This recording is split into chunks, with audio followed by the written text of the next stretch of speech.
Il y a un petit tuto sur les jointures de données sur QGIS. Donc là, on a chargé les communes, les iris, et puis on a préparé une feuille Excel des iris. Donc on va ouvrir la table attributaire de la feuille Excel. Vous voyez que sur la feuille Excel, les premiers champs sont bien iris, reg, dep, et tout ce qu'il y avait avant, je l'ai supprimé dans Excel.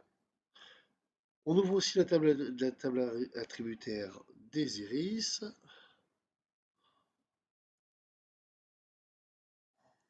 Et donc là, on a nos deux tables attributaires. Alors pourquoi est-ce qu'on fait ça? L'idée d'une jointure, c'est de ramener les données du fichier Excel qui sont à droite sur les couches qui sont à gauche. Et pour ça, il faut trouver le code commun entre les deux. Et là, le code commun, il faut déjà se demander nos lignes sont constituées de quoi? Et là, je vous le dis, les lignes sont constituées des iris et pas de la commune. Attention. Et donc, on prend bien le code iris, et de l'autre côté, on essaie de trouver le code qui est équivalent à ce code-là.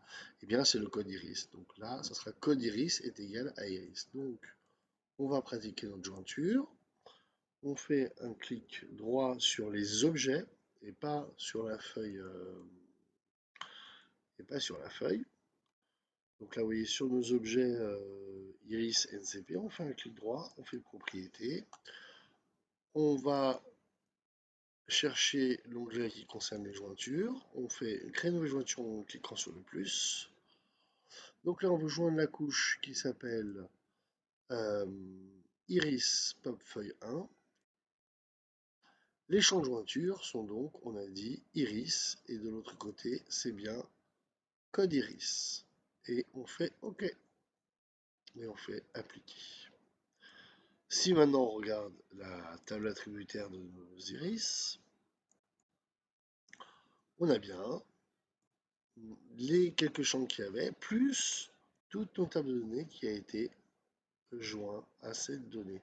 Donc en fait, ce qu'il faut retenir, c'est bien regarder quelle est la clé primaire, c'est-à-dire quel est l'objet de chaque ligne et quel est, souvent c'est la clé primaire, quel est le code de jointure entre ces objets.